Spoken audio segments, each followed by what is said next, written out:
चलिए स्टार्ट करते हैं आज की वीडियो। देखिए आज मैं कुछ डिस्कस करूंगा जो क्वेश्चंस 2025 में बोर्ड एग्जाम्स में आए हुए हैं, एमसीक्यूज, केवल एमसीक्यू की बात करेंगे। देखिए पहला जो क्वेश्चन मैं लेकर आया हूं वो है ग्राफ का, इनवर्स ट्रिग्नोमेट्रिक फंक्शन के ग्राफ। अब देखो पहली चीज, आपको आईटीएफ के ग्राफ बनाने तो आने ही चाहिए। आगे आने वाली वीडियोज में 6 के 6 ग्राफ मैं आपको बनाने सिखाऊंगा, ट्रिक बताऊंगा किस तरीके से बनाते हैं, किस तरह से कॉनकेव अप होगा, किस तरीके से कॉनकेव डाउन होगा, कहां उसका फेस ऊपर है, कहां फेस नीचे है, किस पॉइंट से पास होगा, क्या डोमेन क्या रेंज, ये सब हम डिस्कस कर लेंगे। मगर अगर आपको ग्राफ नहीं याद आ रहा या आप कोई कंफ्यूजन है तो आप कुछ पॉइंट्स की मदद से, कुछ पॉइंट्स को डाल करके, कुछ जुगाड़ से आप देख सकते हैं कि कौन सा फंक्शन हमारा हो सकता है एमसीक्यू में केवल। तो चलिए एक ये क्वेश्चन देखिए, 2025 में ही आया है। अगर आप ध्यान से देखो इस ग्राफ को, हमें बताना है ये किसका ग्राफ है, तो थोड़ा दिमाग लगाइए। इतना तो आपको मालूम है कि ये पॉइंट कौन सा है। ग्राफ जो है पास हो रहा है 0,0 से, यानी यहां पर x की वैल्यू 0 है, y की वैल्यू भी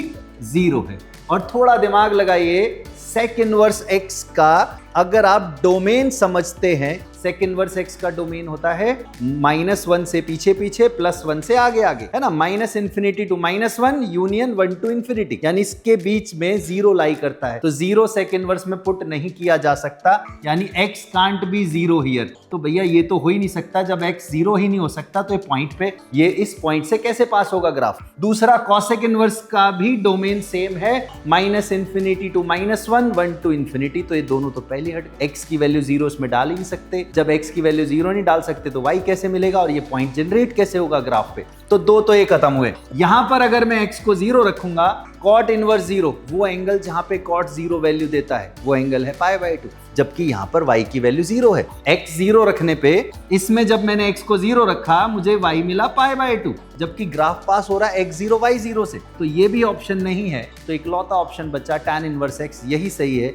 अगर आप x को 0 डालते हैं, tan इनवर्स 0, y भी 0 मिला। तो आपने सिर्फ पॉइंट की मदद से, डोमेन की मदद से जान लिया कौन सा सही ऑप्शन है। वैसे तो आपको ग्राफ आने चाहिए, मगर नहीं भी आते तो भी आप दिमाग लगा करके, बेसिक मैथ्स के फंडा लगा के जान सकते हैं कौन सा ऑप्शन सही है। मिलते हैं आपसे नेक्स्ट वीडियो में। मेरा नाम है डॉक्टर दीपक मलिक।